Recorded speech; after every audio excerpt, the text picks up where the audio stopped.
लागता कि पागल कर दी गोरी तो हर प्यार,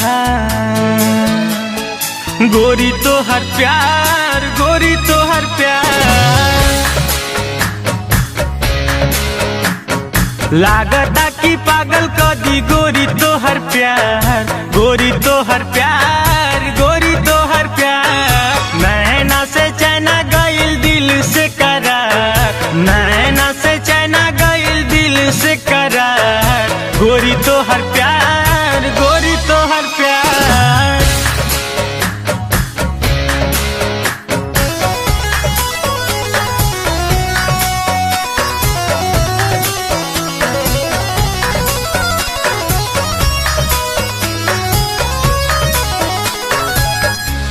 दिल खुश रहे जब रहलू करीब हो, साथ नहीं मिलल कैसन रहे नसीब हो।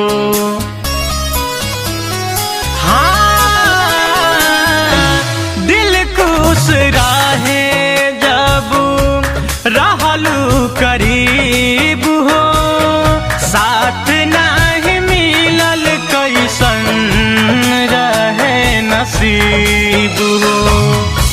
प्यार के रिश्ता ऐसन होला अजीब हो, पूरा नहीं भइल सपना बनी बदनसीब हो। करी हना प्यार सही कहे संसार, गोरी तो हर प्यार, गोरी तो हर प्यार।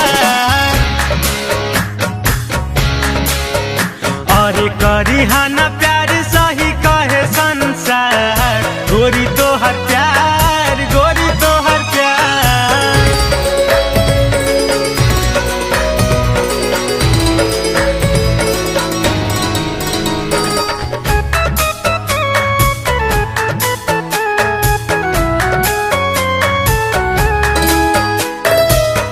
साथ ना निभवलू काहे दिल तू लगैलू, बोला ये जान काहे जान लेके गईलू।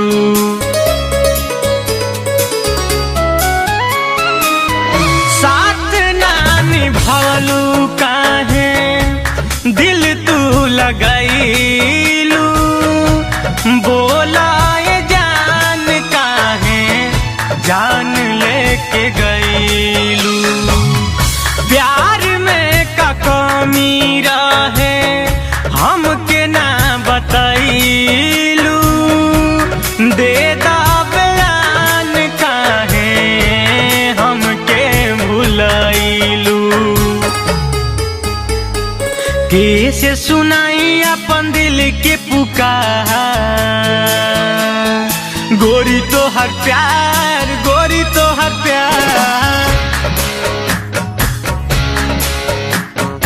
कैसे सुनाई अपन दिल के पुकार, गोरी तो हर प्यार, गोरी तो हर प्यार।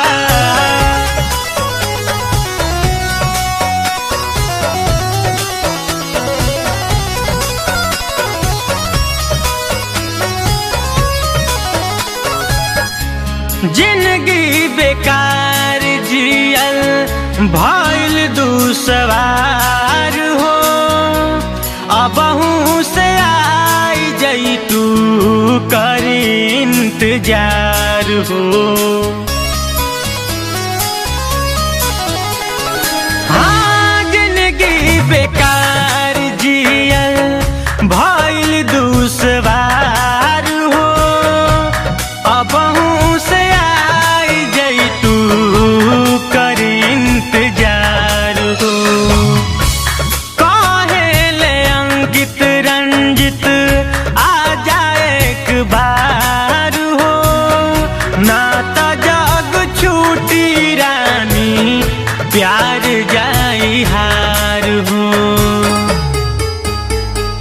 कहबू त जान दे दी जुगनू दिलदार, गोरी तो हर प्यार, गोरी तो हर प्यार। कहबू तो जान दे दी जुगनू दिलदार गोरी तो हर प्यार